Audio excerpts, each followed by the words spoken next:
It's time for Good Energy, and I'm Dr. Julie, and welcome to Bodyful Day 201.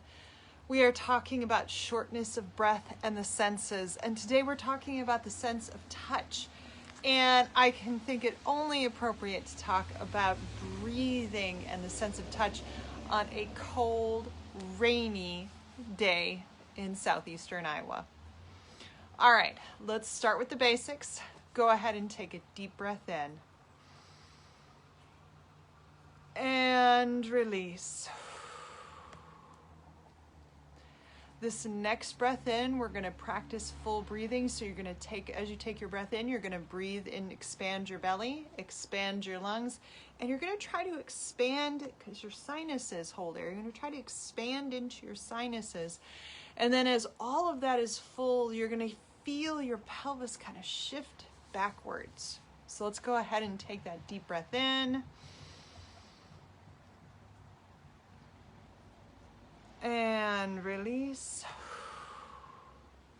And because we're talking about the sense of touch and shortness of breath, we are going to breathe into our lungs. And so on Thursday, I had you breathe into your lung apices. On Friday, I had you breathe into the back of your lungs. Today, I want you to breathe into the left side of your lungs. Your heart occupies much of the left lung. And so I want you to breathe into the area around your heart. Spend particular Jedi mind trick that one. All right. Take a deep breath in. And release. All right. So today we're talking about shortness of breath and the sense of touch. And sense of touch is, when we think of sense of touch, we think of sense of touch. We think of sense of touch. It's hard to think of sense of touch inside our nose, inside our throat, and inside our lungs, but there are touch receptors there too. That's the reason why we cough. That's the reason why we can smell temperature change. I was in chiropractic school, and we had a seminar. I'm about ready to sneeze, thinking of nose and inhaling and sense of touch. Oof, trying to keep that sneeze down. I had a seminar instructor who was from Texas and came up and says, "Man, it's cold here." I says, "No, it's not as cold as it could be because it's still above zero." And he's like, "Well, how do you know?" I said, "You can walk out and you can smell. Cold has a smell to it, and it wasn't actually a smell, it was a touch. So when you walk out in anything above 5 degrees, moving 5 to 10 and 10 on up, when you take an inhalation, your nose hairs do not freeze. And between 5 and 0, your nose hairs start to freeze, and below 0, there is a definite shift in what type of sensory information is coming in to your lungs based on that breath. And so, yes, we do have a sense of touch when it comes to breathing, because remember, the sense of touch is not just pressure and vibration, but it is also hot and cold. So our sense of touch covers temperature, pressure, vibration, and pain.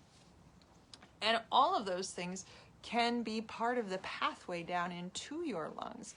And in fact, we're not as good at it, which is why when we have pneumonia, we have to get an x-ray that shows that our lungs are full up to here with water. It's because we don't feel that, but we notice the shortness of breath.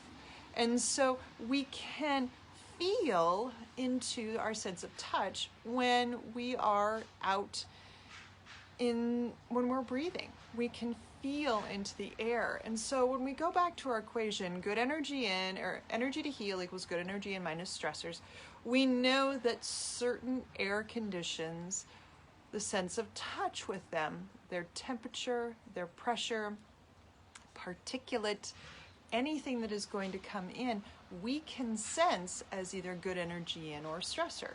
Going back to my example about winter weather, smelling the air when it is that cold. There are other features about that air that I can immediately sense. It is dry. It is exceedingly dry. And so being able to sense dryness in addition to cold and amount of cold is really a way to focus on what are the features of the air that I'm breathing. So if you have an issue where you are having shortness of breath, stop and think about what is the nature of the air I'm breathing.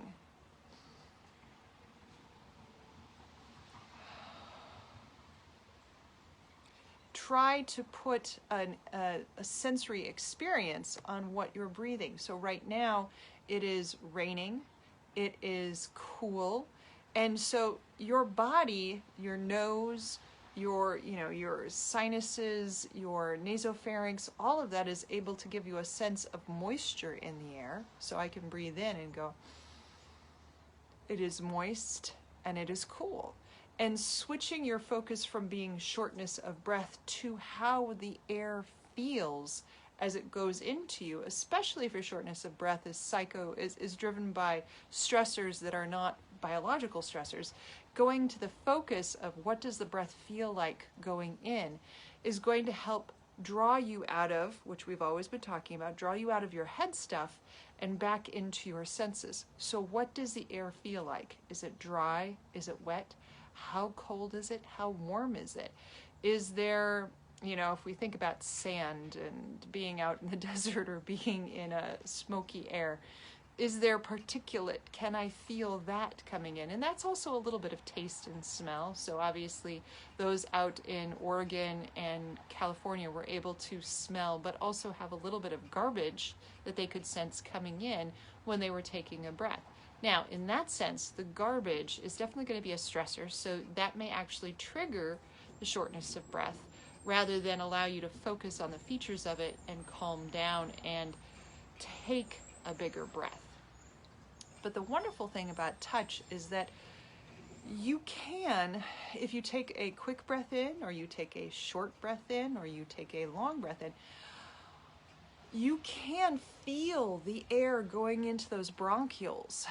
Not only can you feel the kinesthetic, because we'll get to kinesthetic tomorrow. There is something beautiful about feeling the muscles and the expansion in the ribs. But you can feel the rush of air as it goes down into your bronchioles. One of the most enjoyable ways to do that is to exhale what you think is fully and then keep going a little bit more, and then just see what happens if you let yourself go. Then you will feel everything kind of go past. So let's give that a try. Breath in and exhale. And exhale just a little bit more.